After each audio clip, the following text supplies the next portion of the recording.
નમસ્કાર વિદ્યાર્થી મિત્રો, પાટણ જિલ્લા સંચાલિત મારી શાળા મારા ઘેર કાર્યક્રમ અંતર્ગત હું તરુણ પટેલ, નાયકા પ્રાથમિક શાળા તાલુકો સમી આપ સૌનું હાર્દિક સ્વાગત કરું છું। આજે આપણે ધોરણ 7 સામાજિક વિજ્ઞાનની અંદર કુદરતી સંસાધનો એકમની ચર્ચા કરીશું।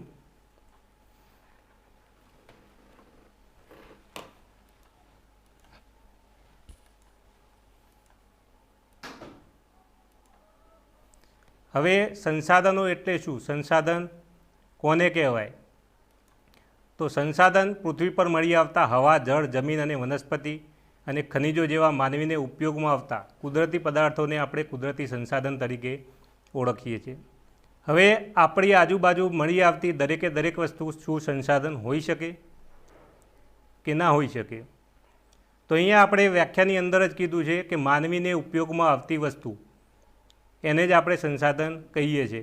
ઘણીવાર એવું પણ બને કે એ વસ્તુને આપણે પાછળથી ઉપયોગમાં લેતા હોઈએ તો એને આપણે કુદરતી સંસાધનમાં લઈ શકીએ।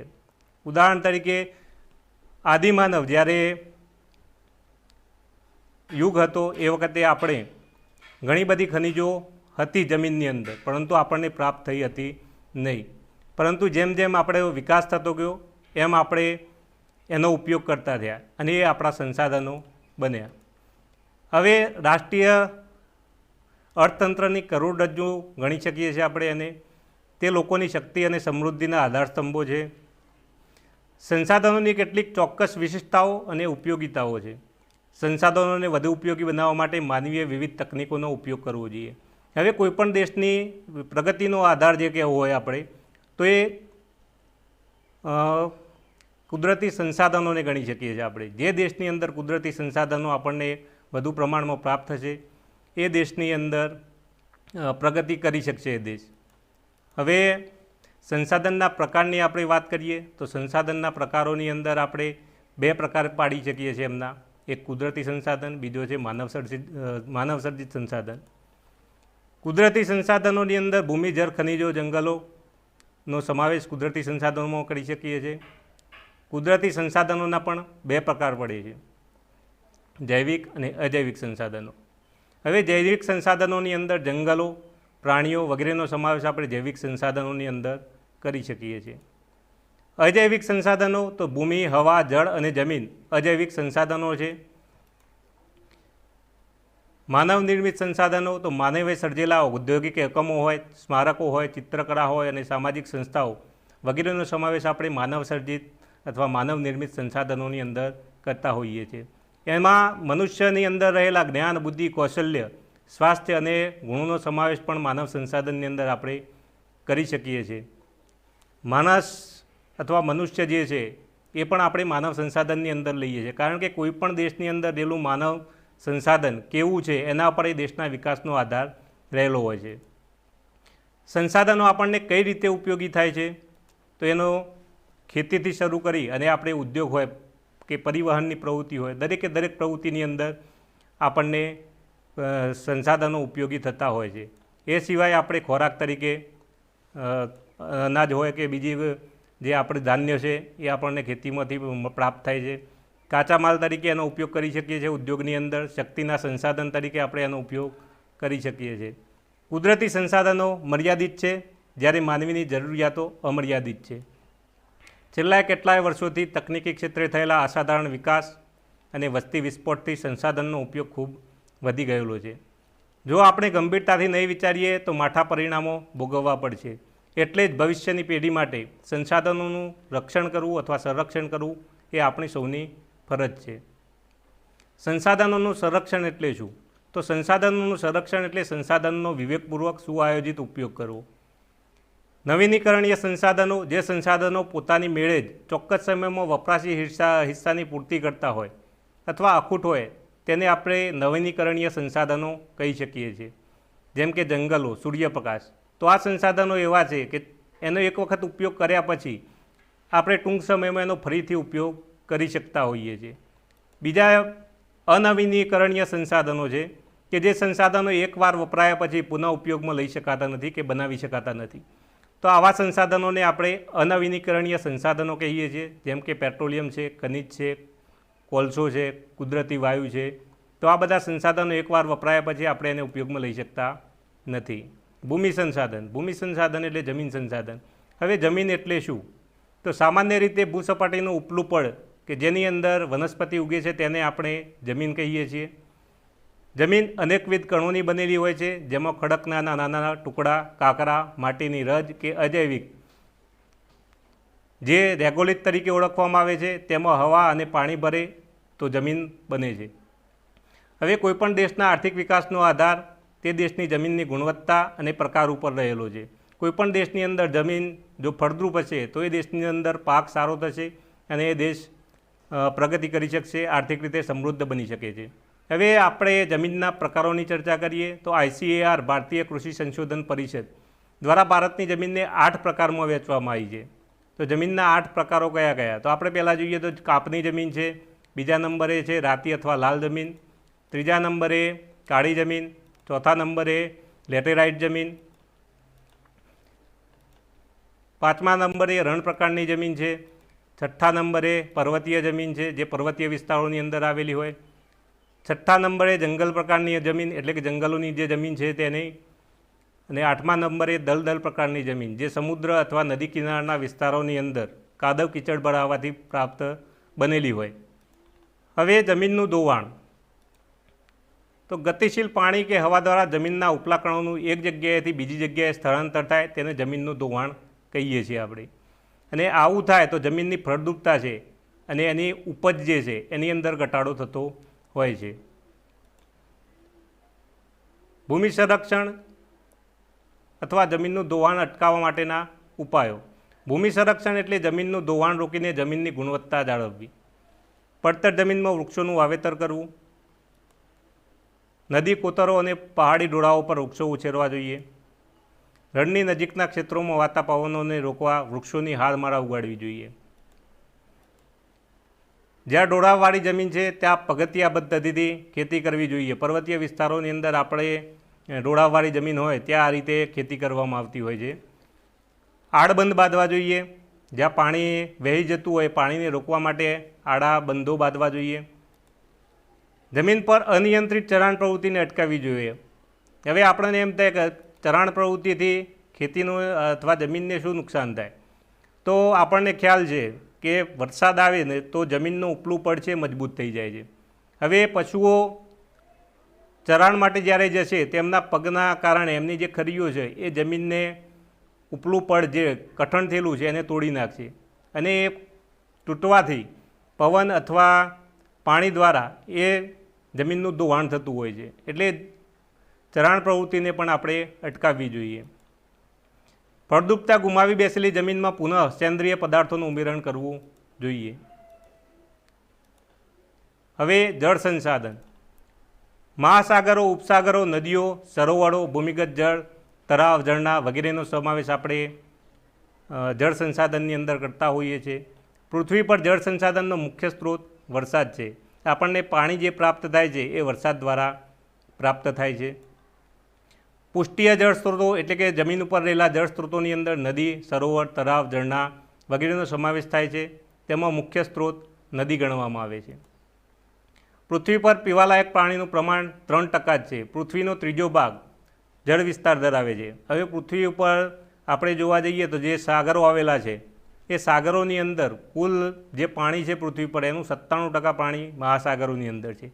બાકી રહેલું 3% પાણી, એ 3% પાણીની અંદર પણ અમુક પાણી જે છે એન્ટાર્કટિકા અને હિમાલય જેવા ઊંચા શિખરો છે ત્યાં બરફ સ્વરૂપે રહેલું છે. બરાબર. એટલે આપણે પીવાલાયક પાણી જે છે એ ખૂબ ઓછા પ્રમાણની અંદર રહેલું છે. જળતંગી. તો વધતી જતી વસ્તી અને અનાજની વધતી માગ, રોકડિયા પાકો ઉગાડવા, શહેરીકરણ, ઊંચું જીવન ધોરણ વગેરેના કારણે પાણીની માગ નિરંતર વધતી જાય છે. દેશમાં પેયજળ એટલે કે પીવાલાયક પાણીની અછત જોવા મળે છે. ભૂમિગત જળને ટ્યુબવેલ દ્વારા બહાર કાઢતા ભૂમિગત જળ સ્તર નીચું ગયેલું છે. દેશના ઘણા ભાગોમાં જળ તંગી જેવી ગંભીર સમસ્યાઓનો સામનો કરવો પડી રહ્યો છે. જળ સંસાધનોની જાળવણી અને વ્યવસ્થાપન. તો જળ સંસાધનોની જાળવણી માટે આપણે વધુમાં વધુ જળાશયોનું નિર્માણ કરવું જોઈએ, એટલે કે તળાવોનું નિર્માણ કરવું જોઈએ. ભૂમિગત જળને ઉપર લાવવા માટેના પ્રયત્નો કરવા જોઈએ. એ માટે આપણે કૂવા હોય, જૂના જે બોરવેલ હોય એને રિચાર્જ કરી શકીએ છીએ, વરસાદી પાણી એમાં ઉતારી શકતા હોઈએ છીએ. નદીઓના પાણી અને વરસાદના જળને રોકી એકઠું કરવાના ઉપાયો પણ આપણે કરી શકીએ છીએ. બંધારા કે ચેકડેમ બનાવવા જોઈએ, ચોસકૂવા બનાવવા જોઈએ, ખેત તલાવડી બનાવવી, લોકજાગૃતિ લાવી જળરક્ષણમાં લોકભાગીદારીને વધારવી જોઈએ. બાગ બગીચા શૌચાલયની અંદર જે પાણી વપરાય છે પાણીનો આપણે કરકસરપૂર્વક ઉપયોગ કરવો જોઈએ.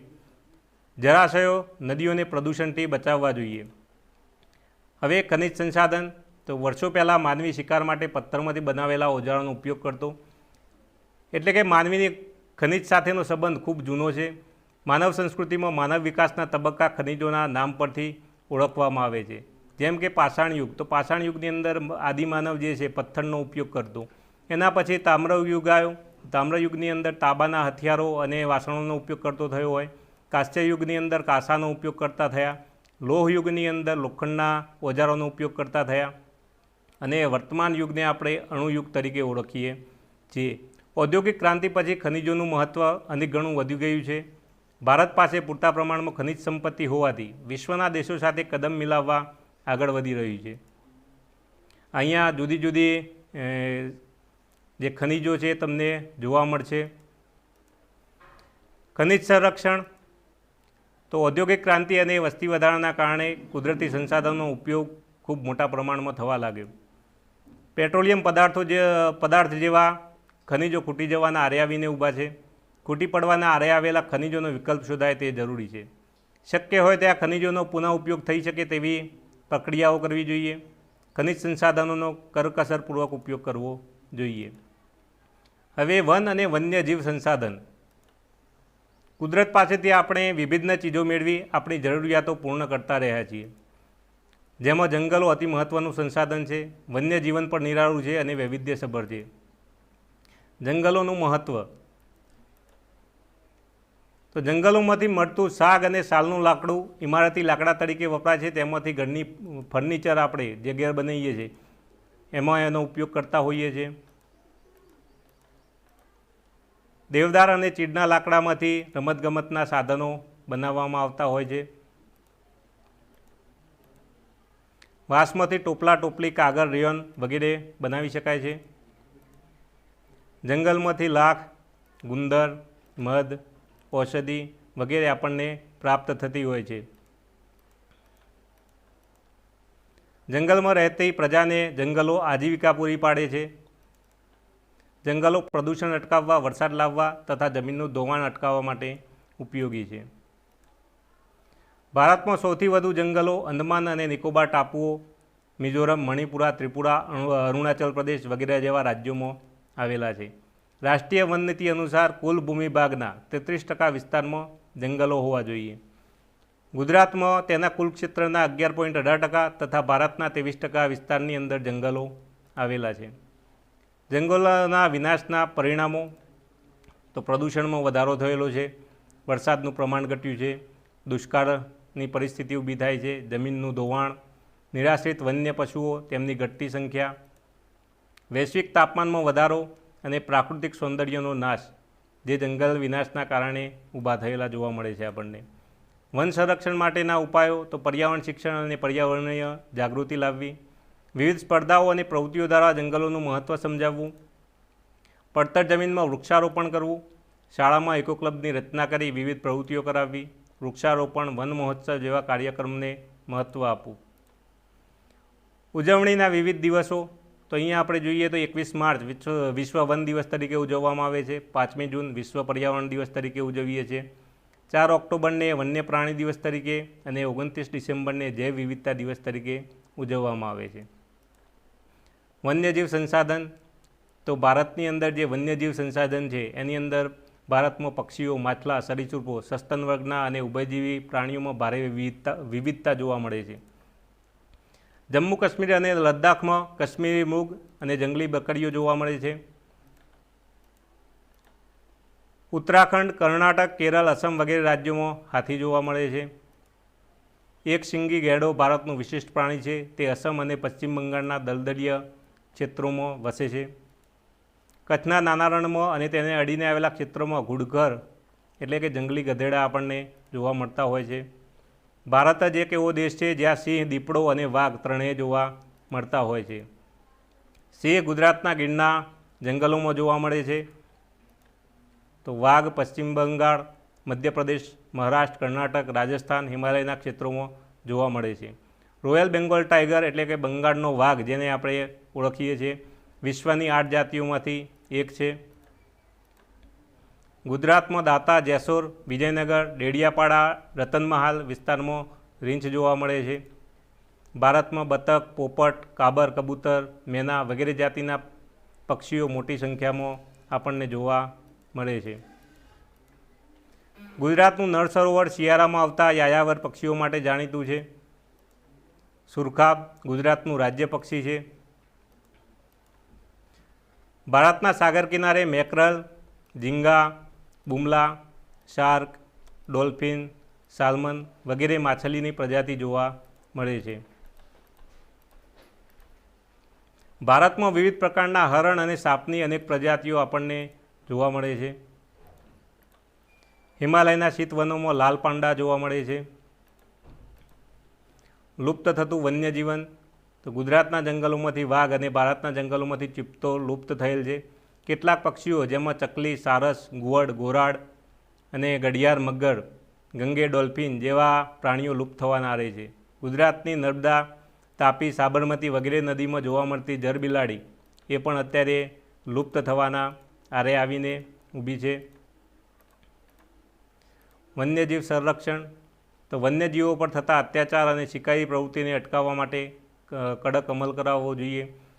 જંગલના વન્યજીવોની ગણતરી સમયાંતરે કરવી જોઈએ. જંગલના વન્યજીવોને કુદરતી સંરક્ષણ પૂરું પાડે છે, તેથી જંગલનો વિનાશ થતો અટકાવવો જોઈએ. લોકોને વન્યજીવોનું મહત્ત્વ સમજાવી વન્યજીવ સંરક્ષણની સમજ આપવી જોઈએ. જંગલમાં લાગતી આગને ડામવા ઝડપથી પ્રયત્નો કરવા જોઈએ. વન્યજીવોને તબીબી સારવાર મળી રહે તેવા પ્રયત્નો કરવા જોઈએ. વન્યજીવો માટે સંરક્ષિત ક્ષેત્રનો વિકાસ કરવો જોઈએ. પ્રચાર અને પ્રસાર માધ્યમો દ્વારા જાગૃતિ લાવવી જોઈએ. વન્યજીવ સંદર્ભે વન્યજીવોની જરૂરિયાતો જેવી કે પાણી, ખોરાક, કુદરતી આવાસ પૂરતા પ્રમાણમાં મળે તેવી વ્યવસ્થા ગોઠવવી જોઈએ. રણ પ્રદેશનું જીવન જે છે, રણ પ્રદેશના જીવનની અંદર સહારાનું રણ વિશ્વનું મોટું રણ છે. ત્યાં આબોહવા ગરમ અને શુષ્ક છે. દિવસનું તાપમાન 50°C સુધી અને રાત્રિનું 0°C જેટલું થઈ જાય છે. તો અહીંયા તમે જોશો તો દિવસ અને રાતના તાપમાનની અંદર ઘણો બધો તફાવત જોવા મળે છે. વનસ્પતિ અને પ્રાણી જગત, સહારાના રણમાં કાંટાળી વનસ્પતિ, ખજૂરના વૃક્ષો, શિયાળ, ઝરખ, રણના વીંછી, કાચિંડા, રણની ગો, સાપ વગેરે જોવા મળે છે. લોકજીવન, સહારાના રણમાં બેદુઈન, તુઆરેંગ અને બર્બર જાતિના લોકો વસે છે. તેઓ ઘેટા, બકરા અને ઊંટ જેવા પ્રાણીઓ પાળી તેમાંથી દૂધ, ચામડું અને ઊન પ્રાપ્ત કરી જાજમ, કપડાં, ગરમ ધાબળા બનાવે છે. રણ વિસ્તારમાં આવેલી નાયલ ખીણમાં જળજથ્થો ઉપલબ્ધ હોવાથી અહીં ખજૂર અને ઘઉંનો પાક લેવામાં આવે છે. સહારાના રણમાંથી ખનિજ તેલ, લોખંડ, ફોસ્ફરસ, મેંગેનીઝ અને યુરેનિયમ જેવી ખનિજો પ્રાપ્ત થાય છે. લદ્દાખનું રણ ભારતની ઉત્તરે આવેલો કેન્દ્રશાસિત પ્રદેશ છે. લદ્દાખ એ ભારતનું રણ છે, જે ઉત્તરે કારાકોરમ અને દક્ષિણે જાસ્કર પર્વત શ્રેણીથી જોડાયેલું છે. આ ક્ષેત્રની મુખ્ય નદી સિંધુ છે. ઊંચાઈના કારણે અહીં હવા ખૂબ પાતળી અને આબોહવા ઠંડી અને શુષ્ક છે. અહીં ઉનાળામાં તાપમાન 0°C ઉપર અને રાત્રે 30°C પણ નીચે ઉતરી જાય છે. અહીં વરસાદનું પ્રમાણ ખૂબ ઓછું રહે છે. લદ્દાખને ખાપા ચાંદ પણ કહે છે, જેનો મતલબ હિમભૂમિ થાય છે. વનસ્પતિ અને પ્રાણી જીવન, ફક્ત ટૂંકું ઘાસ જોવા મળે છે, જે પશુઓના ઘાસચારા માટે ઉપયોગમાં લેવાતું હોય. દેવદાર અને પોપલરના વૃક્ષો જોવા મળે છે. દેવચકલી, રેડ સ્ટાર્ટ, ચુકર, ગેડલા, સ્નો પાર્ટ્રીજ એટલે કે બરફનું તેતર, તિબેટનો સ્નોકોક, રેવન અને હપ જેવા પક્ષીઓ જોવા મળે છે. હિમદીપડા, લાલ લોમડી, મારમોટ એટલે કે મોટી ખિસકોલી, ગેરુવા રંગનું રીંછ અને હિમાલયન તાહાડ પણ જોવા મળે છે. ઘેટા બકરા તથા યાકમાંથી દૂધ, માંસ અને ઊન મેળવવામાં આવે છે. લોકો તો લદ્દાખમાં મોટે ભાગે ઇન્ડો આર્યન, તિબેટિયન, લદ્દાખી પ્રજાતિના લોકો વસે છે, જેમાં મોટા ભાગના લોકો બૌદ્ધ ધર્મ પાળે છે. લદ્દાખ ક્ષેત્રમાં અનેક બૌદ્ધ મઠો આવેલા છે, જેમાં હેમિસ, થિક્સે, રો વગેરે છે. ઉનાળાની ઋતુમાં અહીં જવ, બટાકા, વટાણા વગેરેની ખેતી કરે છે. અહીં અખરોટની પણ ખેતી કરે છે. મહિલાઓ ઘરકામ, ખેતીકામની સાથે સાથે નાના વ્યવસાયો જેવા કે દુકાનો કરવી, ગરમ કાપડ વણવું વગેરે પણ કરે છે. અહીં તિબેટિયન સંસ્કૃતિના બહોળા ફેલાવાને કારણે અને નાના તિબેટ તરીકે પણ ઓળખવામાં આવે છે. અહીંના લોકો સાદું અને સરળ જીવન જીવે છે. અહીંના લોકોની રોજગારી મોટેભાગે પ્રવાસન ઉદ્યોગ સાથે જોડાયેલી છે. દેશ વિદેશથી લોકો અહીં ફરવા આવે છે. અહીંના મઠો, ઘાસના મેદાનો અને હિમનદીઓ જોવાલાયક છે. સાથે સાથે અહીંના લોકોના ઉત્સવો અને ધાર્મિક અનુષ્ઠાનો જોવા એક લહાવો છે. આમ લદ્દાખનું વનજીવન, લોકજીવન એક અદ્ભુત લહાવો છે. લદ્દાખનું મુખ્ય શહેર લેહ છે, જે હવાઈ અને જમીન માર્ગે જોડાયેલું છે. ત્યાંથી રાષ્ટ્રીય ધોરીમાર્ગ નંબર 1 પસાર થાય છે. આધુનિકીકરણથી અહીંના જીવનમાં પણ પરિવર્તન આવવા લાગ્યું છે, છતાં અહીંના લોકો પ્રકૃતિ સાથે કદમ મિલાવીને ચાલે છે. પ્રાકૃતિક વસ્તુઓનો ખૂબ જ કરકસરપૂર્વક ઉપયોગ કરી પોતાનું જીવન વિતાવે છે. કચ્છનું રણ. ગુજરાત રાજ્યની ઉત્તર પશ્ચિમ સરહદે કચ્છનું રણ આવેલું છે. કચ્છના રણની ઉત્તરે અને પૂર્વમાં પાકિસ્તાન દેશ અને રાજસ્થાન રાજ્ય આવે છે. તેના બે ભાગ પડે છે, નાનું અને મોટું રણ. વિસ્તાર જે ખંડીય છાજલી ઉચકાવાને લીધે બન્યો હોય તેવું જાણવા મળે છે. ગુજરાતના કચ્છ જિલ્લામાં આવેલા આ રણ થરના રણનો એક ભાગ છે. અહીં સફેદ રણ પણ આવેલું છે. એની આબોહવા ગરમ અને સૂકી છે.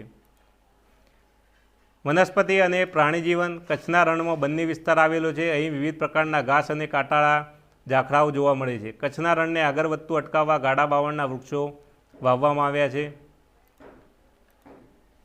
કચ્છના મોટા રણમાં સુરખાબ, ફ્લેમિંગો જોવા મળે છે, જે આપણું રાજ્ય પક્ષી છે. આ ઉપરાંત લાવડી, ગોરાડ, કુંજ, સારસ વગેરે પક્ષીઓ પણ આપણને જોવા મળે છે. ગોરાડ પક્ષી લુપ્ત થવાના આરે છે, જે રાજસ્થાનનું રાજ્ય પક્ષી છે. અહીં ગુડખર જે એટલે કે જંગલી ગધેડા, નીલગાય, સોનેરી, શિયાળ, હેણોત્રો, નાર, જરખ, ચિંકારા અને કાળિયાર વગેરે પ્રાણીઓ પણ જોવા મળે છે. લોકજીવન. કચ્છનું લોકજીવન વૈવિધ્યસભર છે. અહીંના લોકો ઘેટા, બકરા, ગાય, ભેંસ, ઊંટ, ગધેડા જેવા પ્રાણીઓનો ઉછેર કરે છે. દરિયા કિનારાના વિસ્તારમાં લોકો વહાણવટું, માછીમારી અને ઝીંગા પકડવાના વ્યવસાયમાંથી રોજગારી મેળવે છે. કેટલાક વિસ્તારોમાં વિશિષ્ટ આબોહવા હોવાથી ખારેક, દાડમ, નારિયેળ અને કચ્છી કેસર કેરીનો પાક લેવામાં આવે છે. અહીં મુખ્ય ખેતી પાક બાજરી છે. કચ્છના કેટલાક લોકો વિશિષ્ટ પ્રકારની ભરત ગૂંથણ અને હસ્તકલાના વ્યવસાયમાં જોડાયેલા છે. આધુનિક ઉદ્યોગોના વિકાસથી રોજગારીનું પ્રમાણ પણ વધતું જાય છે. અહીં પ્રવાસન ઉદ્યોગ પણ ખૂબ ઝડપથી વિકસી રહ્યો છે. તેમાંથી પણ અનેક લોકો રોજગારી પ્રાપ્ત કરતા હોય છે. કચ્છની ભૌગોલિક સપાટ પરિસ્થિતિને કારણે પેરાગ્લાઇડિંગ જેવી સાહસિક પ્રવૃત્તિઓ વિકસી રહી છે.